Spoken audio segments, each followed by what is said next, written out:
already know what time it is. Actually, y'all don't because we never really did nothing like this before. But this is the TWV crew. We're actually doing some IRL stuff. We're doing some, in real person. You always see us do the podcast. I said a few weeks ago, or I think it was a month or so ago, that we want to start doing more in real life content, going to work with more fighters, UFC, anything that we're doing. So this weekend we're in Atlanta right now. We got UFC this weekend. We also got the Karate Association tournament this weekend in Battle of Atlanta. It's gonna be super dope. But right now we're gonna see Adrian Weathersby, bro. Karate Combat sensation. He's been at Karate Combat, came over from NFC. I think XFC as well, had a few belts over there. Came over, he's been wrecking it, and he's been doing really good. He's one of the only fighters we have from Atlanta, so it's perfect. Now, we already out here, so we're gonna go see it. And it's not just me here. Hold on, look. We got pickers in the building. Let's go. And listen, bro, you might end up in a round with him, man. Round with Adrian. I'm dead. You're dead? Enjoy this pretty face while it lasts. It's all good though, baby. But yeah, man. We out here. We about to go. We are a little late. I apologize, to the gym that we're going to. I don't like being late. I actually missed the exit talking to Mallory, our other co-host who's actually here. He'll be commentating at the Battle of Atlanta, so we'll check him out on Saturday. But we got a lot going on this weekend, man, so it's gonna be super dope. It's the first video of many that we're gonna be putting out from this weekend, so yes, sir. We'll see y'all when we get to Atlanta. Karate, motherfucker!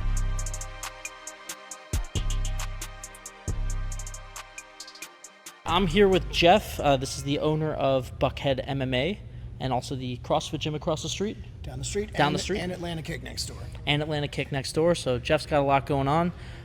Jeff, one of the first things I noticed in here is, I know obviously you have the CrossFit down the street, but there's a really exemplary strength and conditioning setup here that you don't see in most MMA gyms. I noticed that during the training session, the fighters were doing a lot of conditioning and cardio. How does having a CrossFit gym attached to your gym affect the training curriculum, and how does that translate to your fighters' performances? Well, being strong is huge. There's no substitute for being strong. You could have the perfect technique, but if you don't have the strength, this is not going to work. And even bigger than that, it protects you from injury. Every time you lift a weight, every time you get stronger, every time you thicken up the ligaments and tendons, you're protecting yourself from injury. And if you're injured, you can't train. And if you can't train, your fight's not going to be good. And that's a focus on safety, believe it or not, builds a much tougher person because you're going to train more, you're going to be stronger, and your muscles are your body armor. Those kicks and those punches, it makes a big difference. Absolutely. And you mentioned that you had certain circuits specifically for the MMA fighters. I was wondering if you'd give us some specifics and some details, because I know a lot of people at home like to get this training advice. Well, you don't want to do the same thing over and over, and this is from our CrossFit and powerlifting background. You want to mix it up.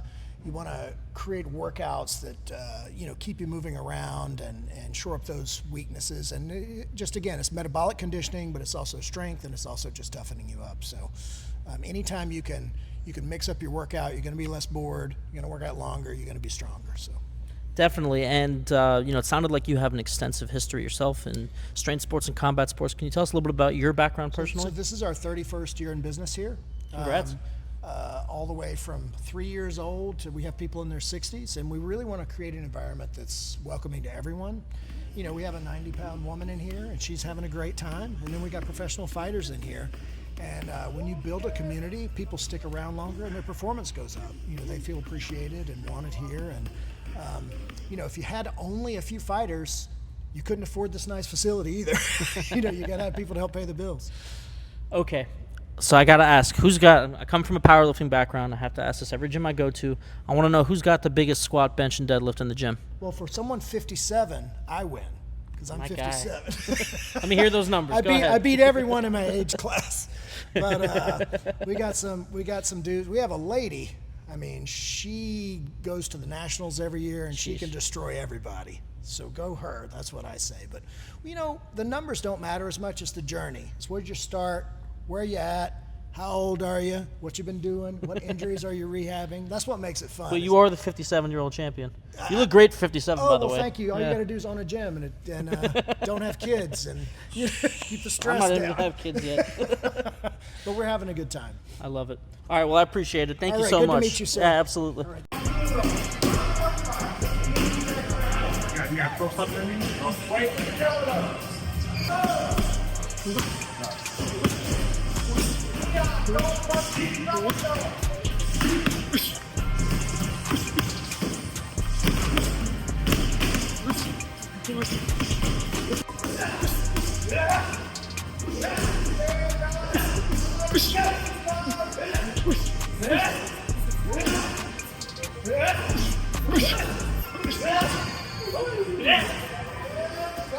All right, baby. We're here at, well, used to be Atlanta Kickboxing Karate, now it's Buckhead MMA. Yep, that's right. And I'm with my boy Adrian Weathersby. If you've seen, he's been on the show with us. He did an interview with us. We came around. We're out here. Like I said, we're here in Atlanta for the weekend, but we came to see him. We want to come see him train and talk to him, see what he's got going on. Your last fight was Conor Bracken. Got out there with the dub. You know, but I see you in here working hard, and actually I see you in here working on some MMA stuff. Yeah. Now, you normally come from a striking background, so it's cool to see you working on MMA stuff the way that karate combat's kind of rule set is changing. You got to kind of be a little more well-rounded. Your striking's amazing, we know. Honestly, I was just telling him I feel like you're one of the top 3 strikers in karate combat in general.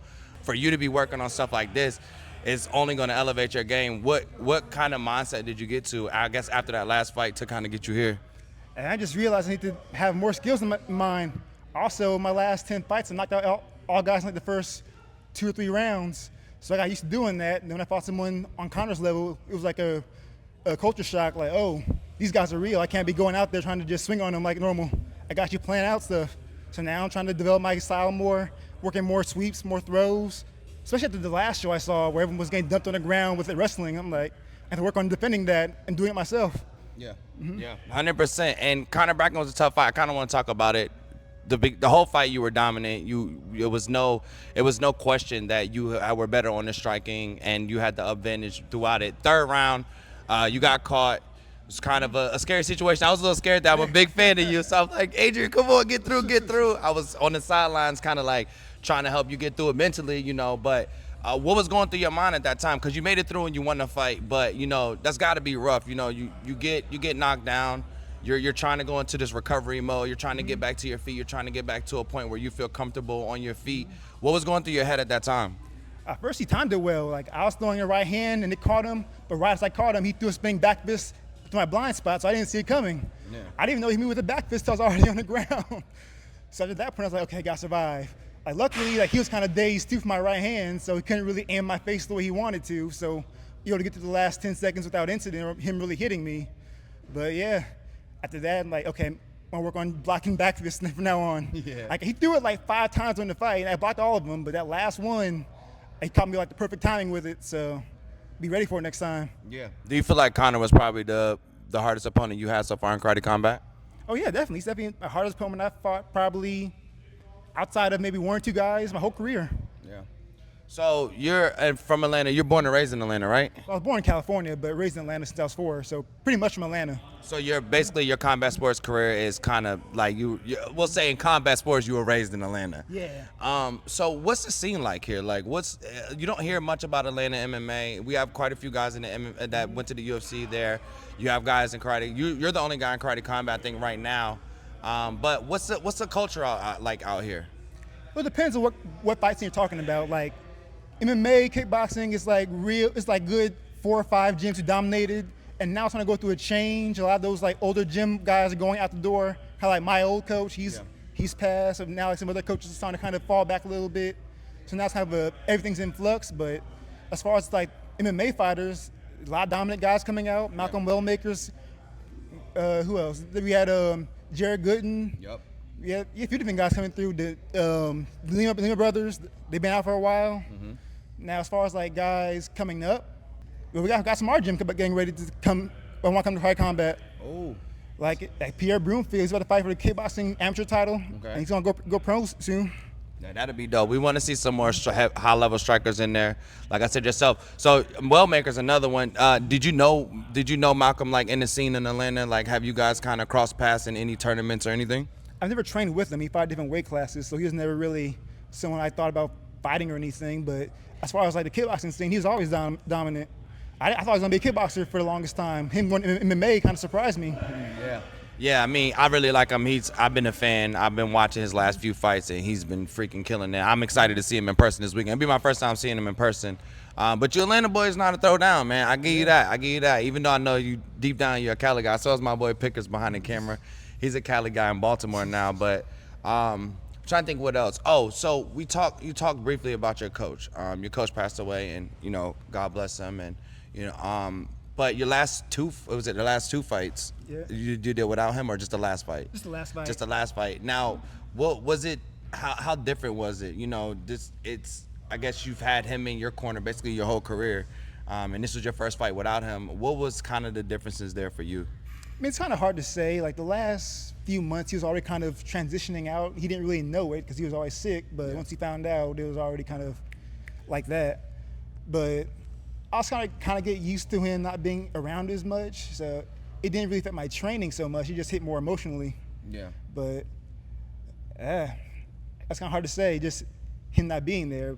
As far as like my fight training, I've been able to compensate for it. I'm strong as ever. I'll get through it. I'll carry on his legacy. Yeah, 100%. And you're doing a great job at carrying his legacy. Like I said, I'm a huge fan. I love it. I love what you're doing. I feel like within the next fight or two, you should be fighting for a belt. Trust me, I've been pushing it with Leo. I don't got that much pull, but I'll be talking I'll be trying a little bit, man. But tell me more about the culture of the gym. Like, what's like? We'll talk to your coaches as well. But like, what's the culture of the gym here? What do you feel like embodies the Buckhead MMA or Atlanta Karate and Kickboxing? Well, for our gym, I've been with these same guys since I was 16 years old. Like, I don't know any other gyms besides here, as far as like training. So I've been with these guys, everyone here, for a good 3-5 years minimum for any of them. Yeah. So it's a karate gym first and foremost. So even though we do kickboxing and MMA, we're focused on karate first and foremost. Mm-hmm. Now, as far as our culture, we believe in everything striking related: kickboxing, boxing, karate rules. We'll even do point fighting every now and then. Yeah. Our brother Jim, Judo Josh, at Black Eyes Fitness, he's like one of the top ranked judo guys. We'll go over there and train every now and then. So yeah, we're pretty well rounded. That's what's up, man. And shout out Judo. Kayla Harrison just won the belt. Big judo girl there. But yeah, man, it sounds like you guys got a lot of interesting going on. The gym's pretty new. We're kind of talking to some of your coaches and stuff and seeing what's going on here, man. It seems like you guys got a lot of good stuff going on. It seems like it's going to show more of, Atlanta has these good strikers, these good MMA fighters and things of that sort. Another thing I want to talk about, bro, you got a cool Jeep. Oh, yeah. I seen that. That Jeep is fire. And I told him when we were pulling up, I said, yo, I have to get some video of the Jeep. But talk about the Jeep. I know you're a big Jeep fan because you had a Jeep before this one, but what's the difference between your last Jeep and this new Jeep? Oh, it's a Jeep Gladiator, 40-inch tires, 5-inch lift, red leather seats. Oh, love it. Oh, man. Favorite Jeep out of all of them so far. I've had 4. We got to get Karate Combat to let you drive that mug out as your, what's the name? We got to get like another one like the hangar, we had the big opening, and let you drive the truck in. Oh, that'd be dope. Hop cool. out. Cool. If I can talk to Atlanta Jeep Club, get them all to do a ride out, come to a fight. That would be crazy, but I'm pushing. I want us to do a fight in Atlanta. That would be super dope. See, that's why you got to get the belt so we can pull for it. I can't wait. So I want to keep you too long. What's your goals right now as far as like Karate Combat moving forward? Like I said, you're climbing the rankings. You've had 3 fights in Karate Combat, all wins, all in dominant fashions. So where's your mind at? What do you want to see next? Do you want to be fighting for the belt within your next fight, your next 2-3 fights, or are you not? It's not even something you worry about. You just want to fight. I definitely want to fight for the belt. I already have an opponent in mind. Ooh. A guy called me out, Ilyas Kamzin.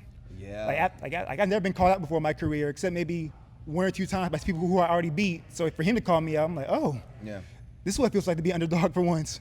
I'm gonna fight him. Yeah, Elias he's a good striker. I actually was just with him when he was at the Dubai card. He was cornering one of the guys for the Dubai card.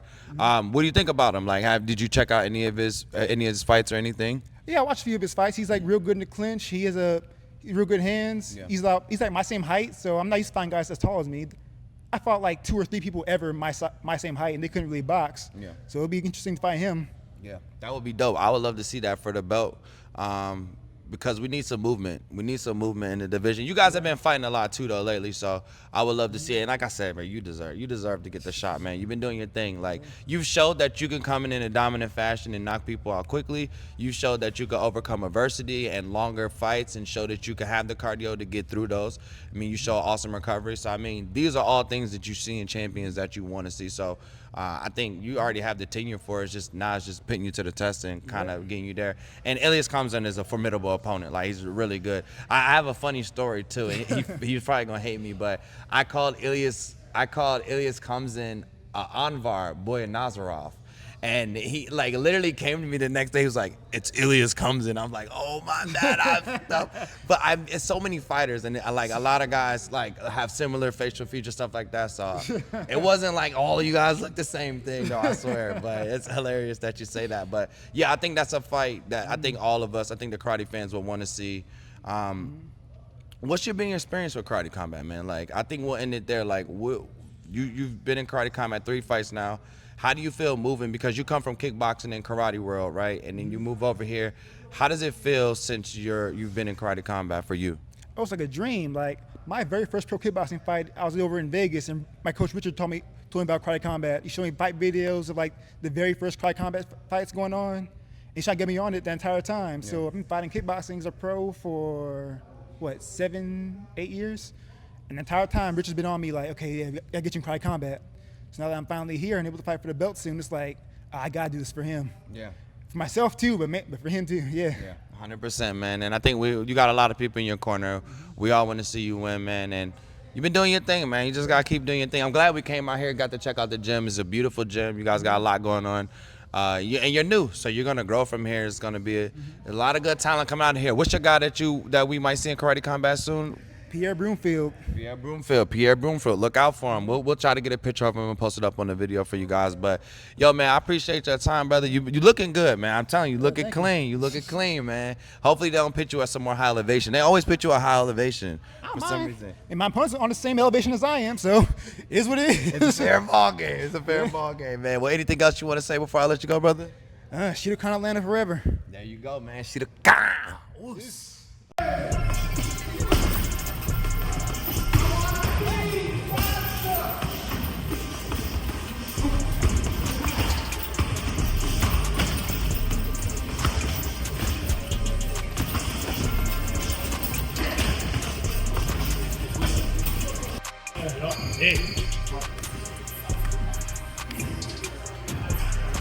I had to deal with y'all this morning. I ain't that much energy. Exactly.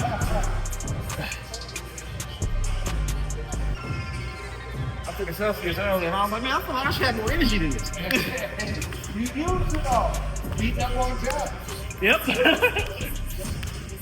All right, now we got Jarrell Bowman, one of the coaches of Adrian Weathersby and one of the coaches at Buckhead MMA, and also Atlanta Kick as well, right? Yeah. All right, so what's it like working with Adrian Weathersby, man? I mean, I absolutely love his striking. One of my favorite strikers. I was just telling him that, but I know from a coach's perspective, it must be much different. What's it like working with somebody like Adrian Weathersby? It's like playing a video game. AJ does everything that you ask him to do. If you could develop a fighter that didn't drink, didn't smoke, didn't stay up late, but trained all the time and did all his moves perfect, it would be AJ. He's a joy to work with.